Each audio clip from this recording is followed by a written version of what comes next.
Ito naman yung mother plant ng aking pedelip.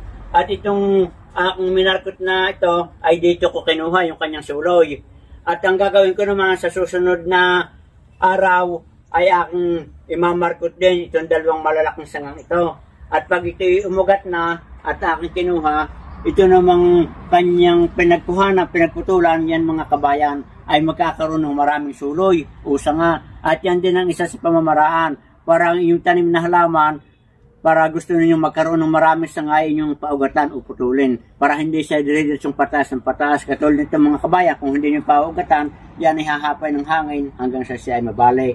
So yan mga kabayan, pag ito napaugutan ko, dadami na ang aking koleksyon ng halamang ito. So yun mga kabayan, yung pamamaraan ng pagmamarkot o pagpapaugat ay tingnan nyo sa aking page. Ito kami mga ginawa sa rubber tree, calamansi, pomegranate, at saka dito sa jackfruit, meron din ako pamamaraan ng marketing. So yun, doon nyo tingnan para makita nyo pamamaraan. Good luck and good health. Magandang araw, kabayan.